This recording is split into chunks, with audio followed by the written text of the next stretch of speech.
Bien, hermanos, a mí me tocó el arrebatamiento. Doy gracias al Señor porque ayer los hermanos hablaron acerca de la parte teológica, ¿no?, que tiene que ver con este misterio.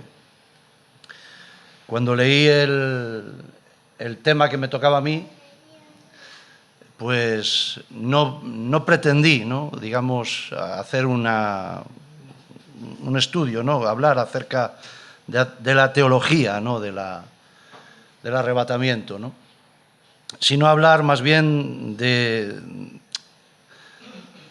lo que Dios, el Señor está tratando con sus discípulos, con su pueblo, y cómo ese rapto viene también en un tiempo final, ¿no? En el libro de Juan 14:1, en el Evangelio de Juan 14:1, el Señor está dirigiéndose a sus discípulos. Está en la etapa final de su ministerio, apenas unos días en los que ya va a ser llevado a la cruz. Y en varias ocasiones el Señor les anuncia que Él es necesario que parta y que Él dejaría después, anuncia, ¿no? Él les va a dar el Consolador, el Espíritu Santo, que va a traer gracia, pero dice que en ese tiempo, a pesar de que habían pasado años, habían estado con el Señor, habían visto sus milagros. Y vamos a leerlo, dice: no se turbe vuestro corazón, creed en Dios, creed también en mí. En la casa de mi Padre muchas moradas hay. Si así no fuera, yo no os lo hubiera dicho. Voy pues a preparar lugar para vosotros, y si me fuere, os prepararé lugar. Vendré otra vez y os tomaré a mí mismo, para que donde yo estoy, vosotros también estéis. Y sabéis a dónde voy, y sabéis el camino. Le dijo Tomás: Señor, no sabemos a dónde vas. ¿Cómo pues podemos saber el camino? Jesús le dijo: yo soy el camino, la verdad, la vida. Nadie va al Padre sino por mí. Si me conocéis, también a mi Padre conoceríais, y desde ahora le conocéis y le habéis visto. Felipe le dijo: Señor, muéstranos al Padre y nos basta. Que el Señor bendiga su palabra. Amén. Estaban en un tiempo en el que ellos estaban compartiendo con Jesús de Nazaret. Las cosas del Señor han de ser discernidas espiritualmente. Y todavía los discípulos, la revelación estaba velada. Ellos solamente podían ver al Señor, querían retener a Jesús de Nazaret, tenerlo con ellos. No, Señor, no permitas, no sufras, no padezcas. Y cada vez que Él compartió eso con ellos, ellos se llenaron de tristeza. Y conocemos lo que sucedió cuando vieron a Cristo crucificado y muerto. Que todos le abandonaron, que todos le dieron la espalda, porque no tenían la revelación del Cristo. Y muchos quizás todavía necesitan pasar de la revelación y de la comunión de Jesús de Nazaret al Cristo, como muchas veces Pablo menciona en sus cartas a Jesús. Cristo Jesús, Cristo el ungido, el Señor, la revelación del Cristo a nuestras vidas. Lo que tiene que ver con la resurrección, ¿verdad? Para ellos era un conflicto. No podían entenderlo, era algo que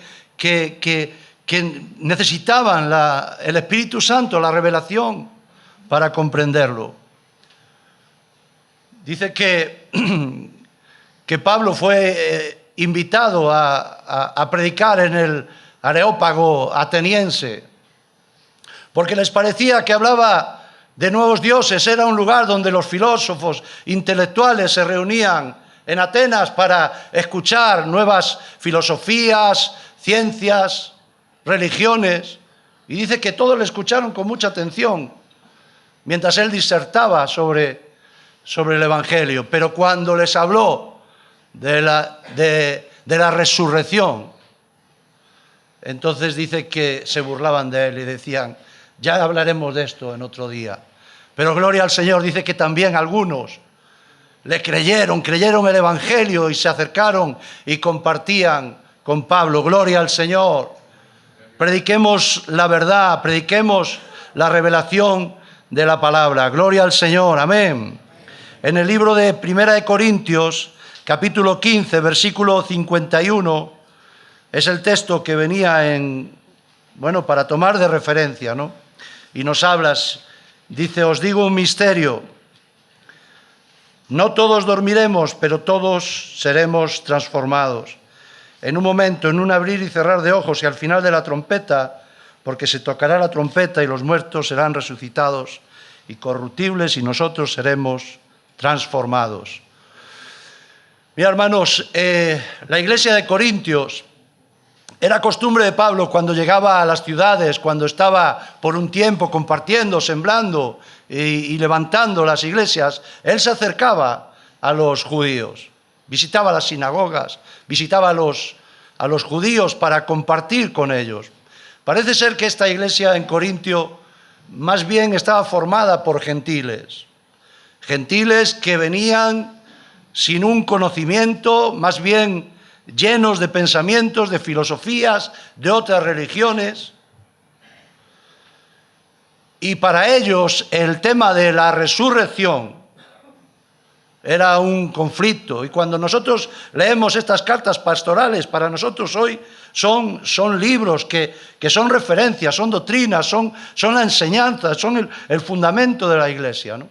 Pero sencillamente eran cartas pastorales, apostólicas de Pablo, enviadas a la iglesia que correspondía a la iglesia de Corintios, porque cuando él no estaba allí llegaban informes, sus colaboradores le ponían en conocimiento de los asuntos que estaban sucediendo en medio de la iglesia, asuntos que tenían que ver con doctrinas, que tenían que ver con cosas que tenían que ser corregidas y enfrentadas. Esta carta está haciendo ese énfasis porque había algunos, no sabemos cuántos, pero al menos un grupo dentro de la iglesia de Corintios que decía que Cristo no había resucitado. Y es por eso cuando vamos atrás y leemos desde el comienzo el capítulo 15, versículo 1, en mi Biblia se titula La resurrección de los muertos.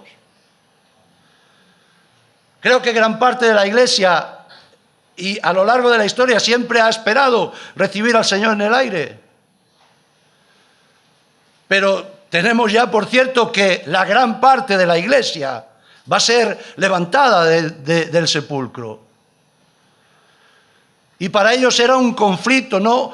Estaban negando la resurrección de Cristo.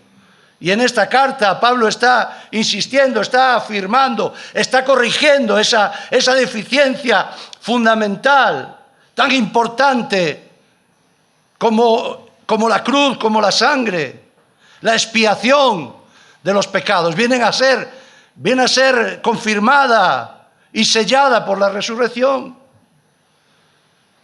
Les habla de cómo ante muchos testigos, muchos le vieron muerto, no todos le vieron resucitado. Él dice, aún hay algunos vivos que pueden dar testimonio de la resurrección de Cristo. Y si Cristo resucitó, ¿por qué hay algunos de vosotros que decís que Cristo no ha resucitado? Gloria al Señor, amén. Versículo 12, 15-12. Pero si se predica de Cristo que resucitó de los muertos, ¿cómo dicen algunos entre vosotros que no hay resurrección de los muertos? Porque si no hay resurrección de los muertos, tampoco Cristo resucitó. Y si Cristo no resucitó, vana es entonces nuestra predicación.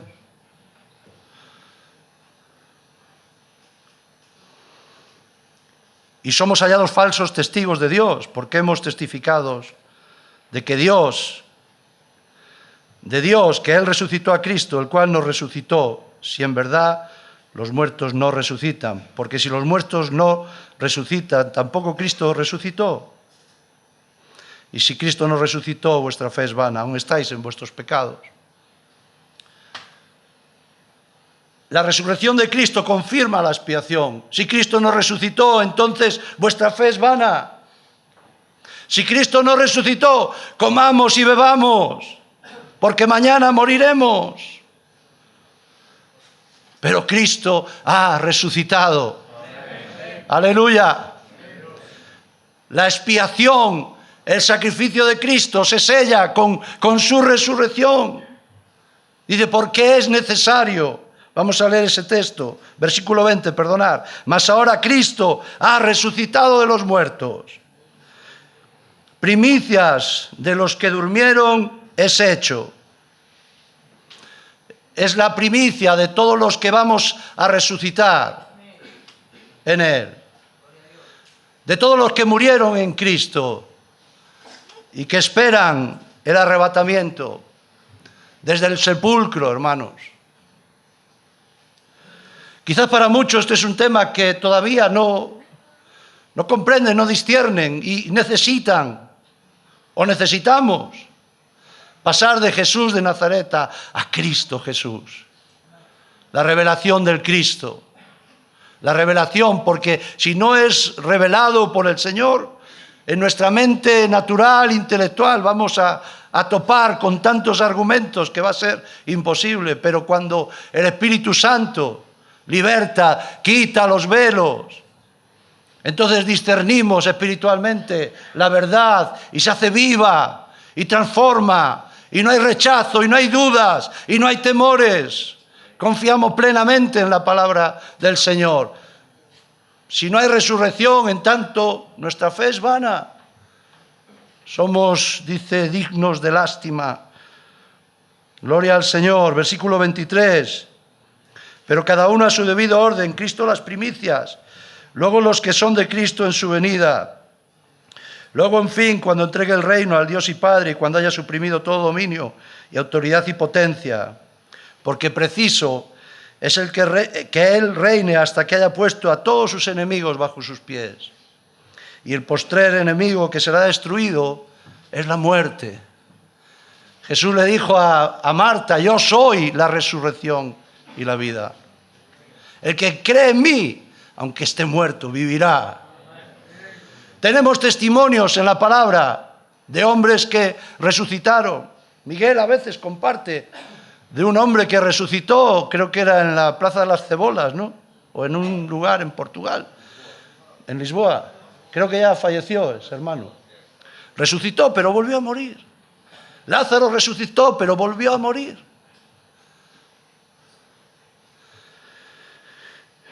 El postrer enemigo que será destruido es la muerte. Gloria al Señor. ¿Dónde está, oh sepulcro, tu victoria? ¿Dónde está, oh aguijón, verdad, tu autoridad? Sorbida es la muerte en victoria. Gloria al Señor. ¿Dónde está, oh muerte, tu aguijón? ¿Dónde, sepulcro, tu victoria? Primera de Tesalonicenses, capítulo 4, versículo 13, también aquí Pablo está escribiendo a la iglesia.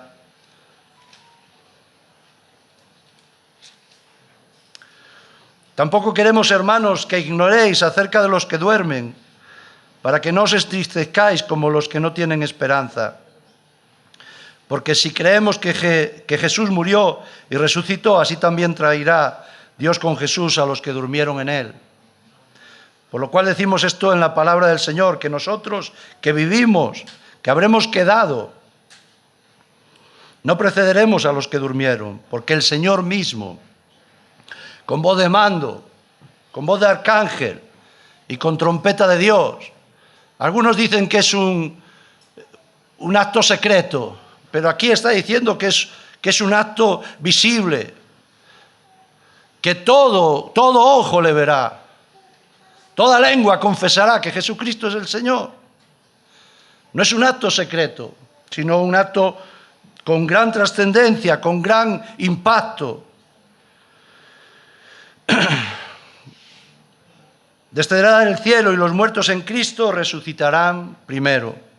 Luego nosotros, los que vivimos, los que hayamos quedado, seremos arrebatados juntamente con ellos en las nubes para recibir al Señor en el aire y estaremos siempre con el Señor. Gloria a Dios. Amén.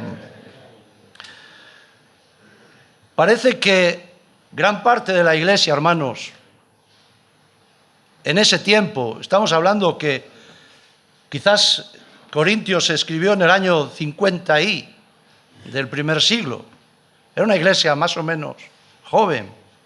Y las iglesias que estuvieron, ¿verdad?, bajo la autoridad de Pablo. Cuando leemos estos pasajes dice, los que hayamos quedado. Da a entender que ellos esperaban al Señor. No estaban pensando en que iban a pasar 2000 años, sino que ellos esperaban al Señor. Primero los que murieron en Cristo y luego nosotros los que hayamos quedado. Yo creo que es la mejor manera en la que nosotros podemos esperar al Señor. Ayer nos hablaron de un montón de sucesos, de situaciones que han de venir antes de que estos tiempos lleguen, ¿no? Pero la iglesia siempre esperó al Señor. Porque si no le esperamos, porque si no creemos que el Señor está cerca, entonces viviremos, pues, de una manera diferente. Y la iglesia siempre esperó al Señor. Amén. Dice después en este texto de Corintios que dice que la sangre y la carne no heredarán el reino de Dios. Y habla sobre la transformación, y habla sobre la semilla y el fruto. La semilla queda desnuda, lo que se siembra se desnuda y hay un fruto, un cuerpo glorificado, una transformación de este cuerpo de muerte.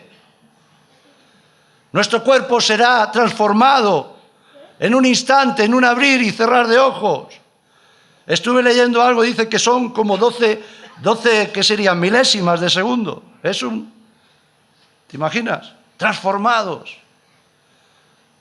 La sangre y la carne no pueden heredar el reino. Un cuerpo glorificado, sin los límites de nuestra naturaleza, sin los límites de las enfermedades, sin los límites de las emociones, de los temores, de las dudas, de los rechazos, de las angustias. Completos, plenos. Dice como Dios quiso a cada uno entregar. Escuché un testimonio de un pastor que estaba predicando en Vietnam. Y había allí algunas mujeres que en el tiempo de la guerra habían perdido sus manos. Estaban con problemas, ¿verdad?, físicos. Y cuando ellas escucharon el cuerpo glorificado, dice que se llenaron de gozo, entendiendo que no iban a estar por toda la eternidad con esas fallas, con lo que hemos soportado en esta vida, enfermedades, situaciones. Hay esperanza. Hay esperanza. Gloria al Señor, un cuerpo glorificado. Recibiremos al Señor en el aire.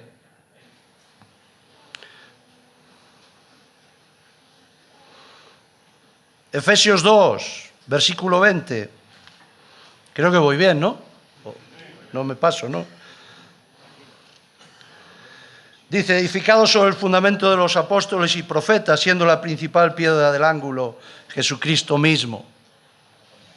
Hermanos, vemos en estos tiempos, yo desde que conozco al Señor escuché siempre, estamos en los últimos tiempos. Pero es que en realidad es así como debe de ser. Estamos siempre en tiempos finales. ¿Cuándo vendrá el Señor a llamar mi vida? ¿Tú lo sabes? Yo no lo sé. Por lo tanto, estemos preparados, porque sin santidad nadie verá al Señor. Estemos cada día buscando estar en buen orden delante del Señor. Mira, hermanos, hay una corriente, creo que muchos habremos escuchado o tenemos testimonios en las ciudades donde estamos, en aquellos que ahora dejan la palabra, que es inmutable, que es la verdad, y la cambian por la revelación. Cuando algo no encaja, entonces Dios me ha dado una nueva revelación. Ustedes saben que la iglesia, siempre que yo en arrebatamiento y O sea, en tribulación y rapto. Dice que a partir del año 1800 alguien empezó a ministrar, ¿verdad? Le llamó vino nuevo y cambió totalmente, la mayoría de la iglesia cambió a rapto y tribulación. Pero hoy también hay muchos que empiezan a traer esa revelación que no está en sintonía con la palabra. Dios puede darnos nuevas revelaciones. No sé quién ha compartido sobre los tesoros nuevos. Dios puede darnos nuevas revelaciones, pero esas nuevas revelaciones no pueden contradecir la palabra, porque entonces serán anatema. No podremos recibirlas. Nosotros tenemos un pequeño grupo allí en la ciudad que dice que el Señor vino en el año 70 en la destrucción del templo. Estaría bien eso, encajarían muchas cosas, pero ¿qué hacemos con Apocalipsis, que se escribió en el 90? Gran parte de la iglesia tampoco tenía la revelación de Apocalipsis. Fue posterior. Pero hermanos, estamos edificados sobre el fundamento de apóstoles y profetas. Ahora hay apóstoles, como decía ayer Miguel, cuando eras pastor parecía, soy pastor. Hoy ya, si no eres apóstol, profeta, ¿no? Aparecen por todos los lados. ¿Apóstoles de qué? ¿Hay nuevos apostolados?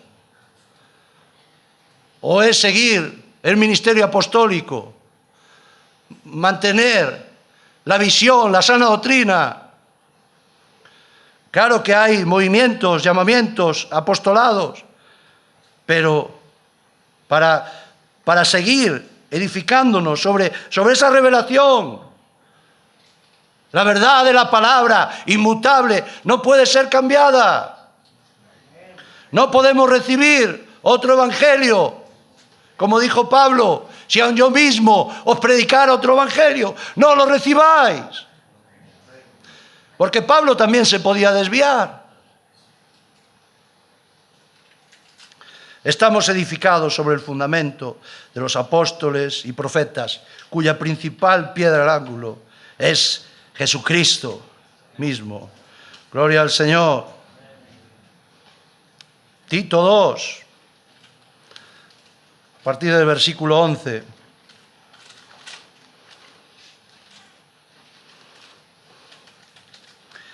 Dice, porque la gracia de Dios ha manifestado para salvación a todos los hombres, enseñándonos que renunciando a la impiedad y a los deseos mundanos, vivamos en este siglo. Cada vez que esta palabra es leída en un nuevo siglo, afecta a la iglesia de ese siglo. Vivamos en este siglo sobria, justa y piadosamente, esperando, aguardando la esperanza bienaventurada y la manifestación gloriosa de nuestro gran Dios y Salvador, Jesucristo. Amén. Vivamos cada día, hermanos, aguardando al Señor, esperando en Él, proclamando que Él viene. Amén. Hermanos, para terminar, Apocalipsis 22. Es el último libro, ¿verdad? Apocalipsis, la revelación de Juan. Y en el versículo 6 se titula La venida de Cristo está cerca. Amén. Cristo viene. Eso decimos, ¿no? Con la Santa Cena decimos, Maranata. Cristo viene. Nosotros allí decimos, Cristo ven. Porque la iglesia dice ven. El Espíritu dice ven. Maranata, Cristo ven, ven.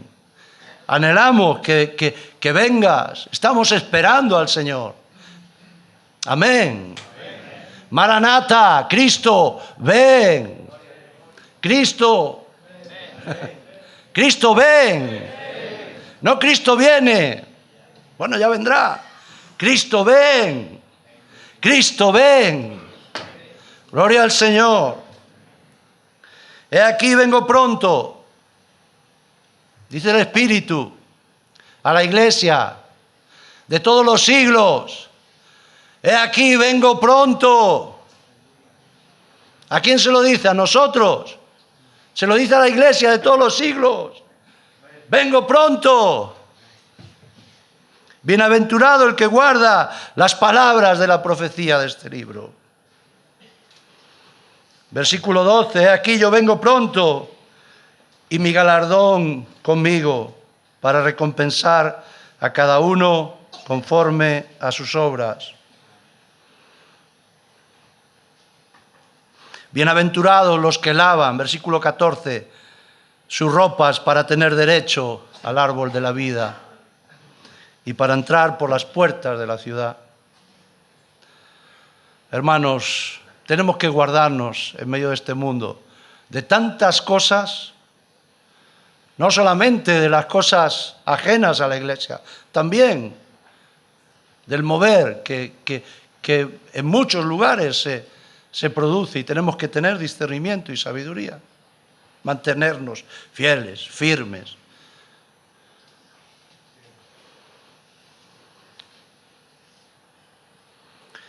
El espíritu y la esposa dicen ven, y el que oye diga ven. Gloria al Señor. Versículo 20 es, pues, según la palabra, la Biblia, la palabra de Dios que tenemos, que es el último mensaje de la Biblia, del Espíritu, a la Iglesia. Ciertamente, vengo en breve. Amén. Lo último que la Biblia dice a la Iglesia es, vengo en breve. Pero también la Iglesia responde y dice, amén. Sí, ven, Señor Jesús. Gloria a Dios, amén. Vamos a orar. Padre, gracias por la revelación de tu Hijo, del Cristo, a nuestras vidas. Señor, que tú sigas llenando nuestros corazones, Señor, con la vida de tu Espíritu, Señor. Aviva el fuego del Espíritu en nuestras vidas. Llénanos de tu aceite, Señor. Llénanos de aceite fresco cada día, Señor. Te esperamos, te anhelamos. La Iglesia dice, ven. El Espíritu dice, ven, Señor. Señor, que nos des sabiduría y gracia y unción, Señor, en nuestras vidas para pudrir todo yugo. Señor, para reprender en nuestros corazones, Señor, todo aquello que no es de ti, que roba en nuestras vidas tu gracia, tu unción. Liberta nuestros corazones de toda falsa enseñanza y doctrina, teología, Señor. Dios mío, danos discernimiento y luz, Señor.